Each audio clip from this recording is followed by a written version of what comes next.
Assalamualaikum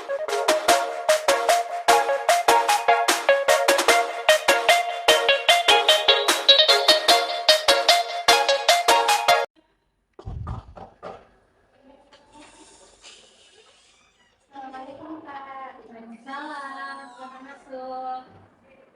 Silakan duduk. Terima kasih Kak. Kenalin, nama kakak Eka Najla Putri. Kalau nama kamu siapa? Nama saya Nurul Kak. Oh, Nurul. Bagaimana kabarnya hari ini, Nurul? Alhamdulillah baik. Alhamdulillah, kalau gitu kakak senang mendengarnya. Oh iya, tadi di kelas Nurul belajar apa? PKN Kak. Oh, PKN. Ibu Erni ya? Iya.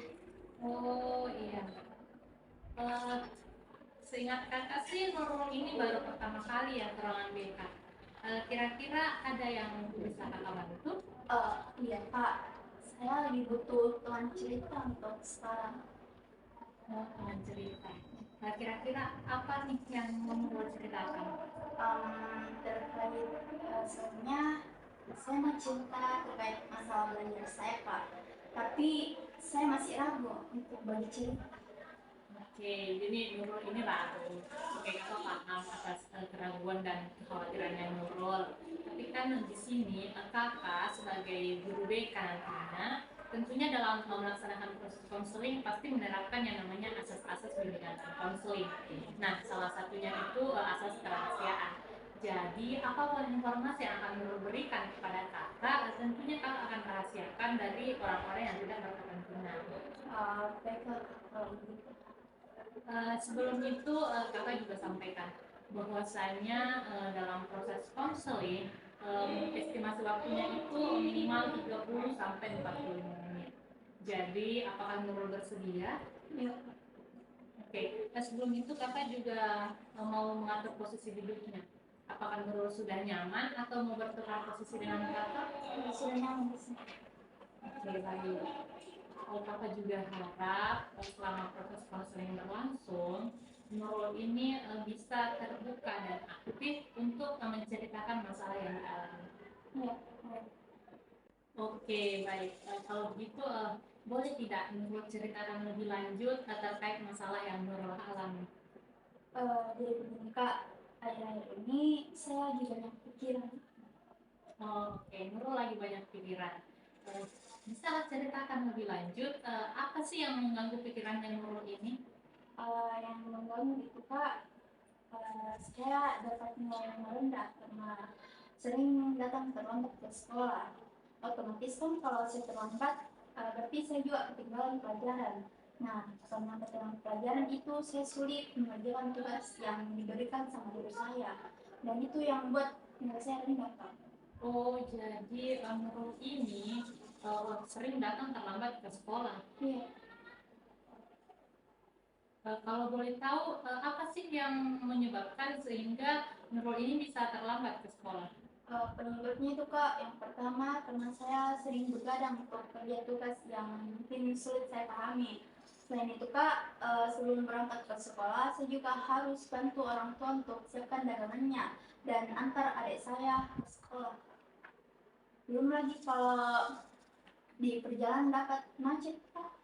Oh, jadi penyebab utamanya di sini karena kalau malam Nurul ini suka begadang. Terus kalau pagi juga sebelum berangkat ke sekolah, Nurul juga masih melakukan berbagai aktivitas yang tentunya menyita waktu untuk siap-siap ke sekolah kan. Apakah Nurul ini sudah berkomunikasi dengan orang tuanya terkait ingin membantu, namun bisa dilakukan setelah pulang sekolah saja?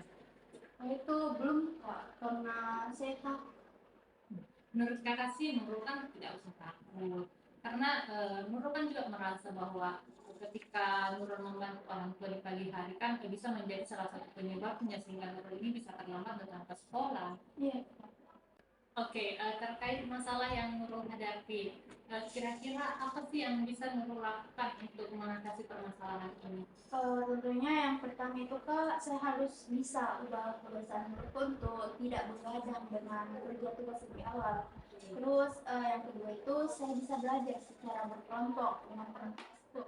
Ketika saya sulit pahami pelajaran Kak dan terakhir itu Saya mungkin bisa untuk coba komunikasi sama orang tua Kak.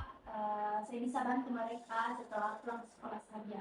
Oke, menurut kakak sih itu adalah langkah yang sangat bagus karena kakak juga merasa bahwa hal-hal tersebutlah yang menjadi penyebabnya Nurul ini terlambat ke sekolah. Tapi kakak juga ingatkan terkait bagaimana caranya Nurul ini mengomunikasikan kepada orang tuanya. Baik, saya akan coba. Oke, ini kan mengingat waktu konseling kita juga sudah hampir habis, jadi kakak akan mengakhirinya.